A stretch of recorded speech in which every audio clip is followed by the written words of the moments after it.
हम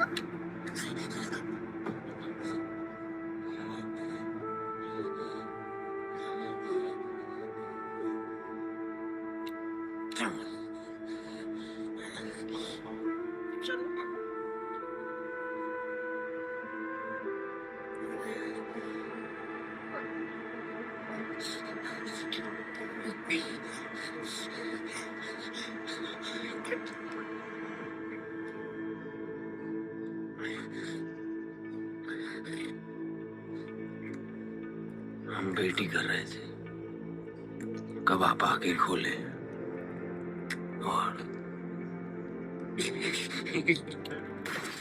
मुन्ना भैया को मिर्जापुर में गोली लगी और वो मर गए।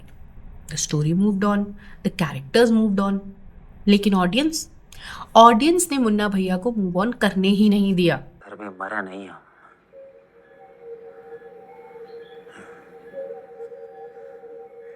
हिंदी फिल्म के हीरो हैं वे हम, हमें कोई नहीं मार सकता। हम अमर। और अब जब मिर्जापुर द मूवी थिएटर्स में रिलीज हो रही है तो मुन्ना भैया इज बैक। अब एक सेकंड के लिए स्टोरी का लॉजिक हम भूल जाते हैं।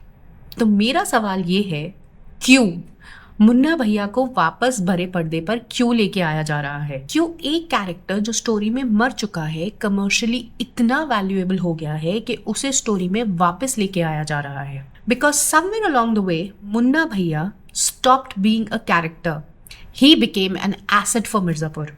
और यहीं पे ये स्टोरी बहुत ही इंटरेस्टिंग हो जाती है। Hello everyone, welcome back to my channel pages frame stories, जहां हम स्टोरीज की पीछे छुपी फिल्म मेकिंग, स्टोरी टेलिंग और साइकोलॉजी को एक्सप्लोर करते हैं। नॉर्मली कैरेक्टर्स का काम स्टोरी में बहुत सिंपल होता है।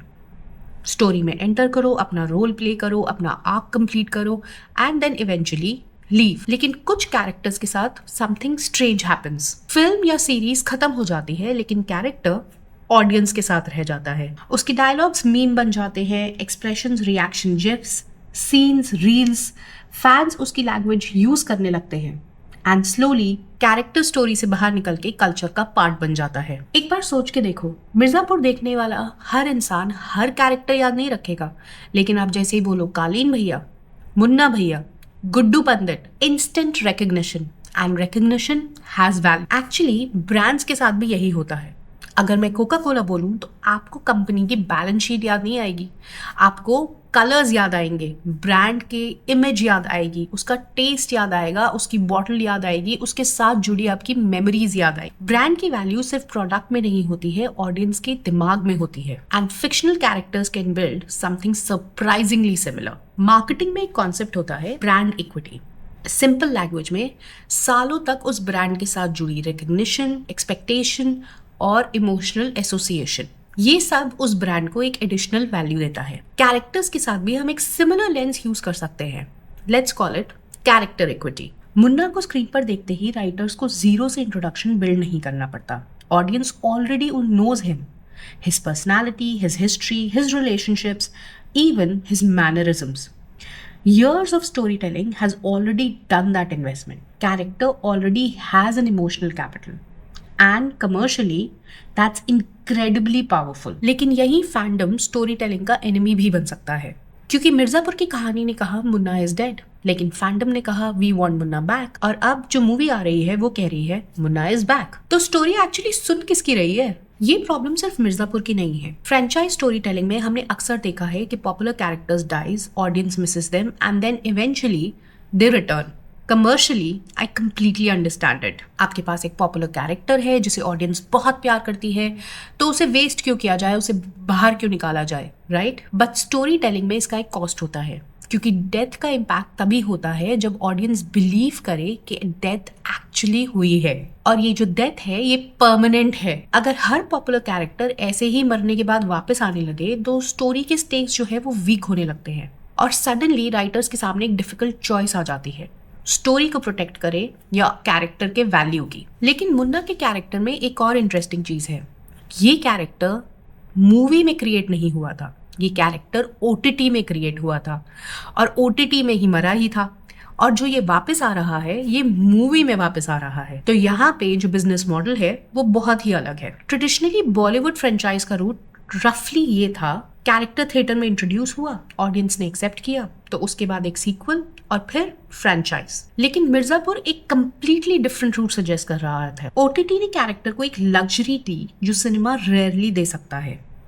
Time, hours and hours, multiple seasons, years between seasons, memes, discussions, rewatches. So by the time character cinema पहुंचता है, ऑडियंस उसे ऑलरेडी जानती है।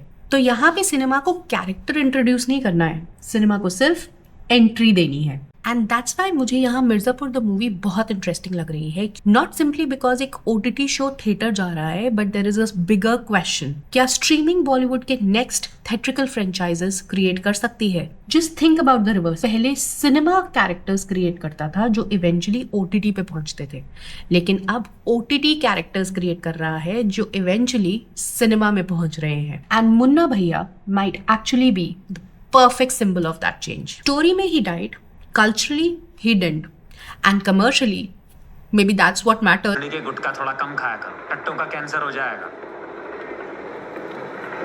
अमर हम हैं, तुम नहीं। अब एक इंटरेस्टिंग क्वेश्चन आपके लिए, मिर्जापुर के बाद एक कौन सा ओटीटी कैरेक्टर है जो जेन्युइनली एक थिएट्रिकल रिलीज कैरी कर सकता है? कमेंट्स में मुझे उस कैरेक्टर का नाम बताओ, शो का नहीं। Alright then, may God bless you all with abundance.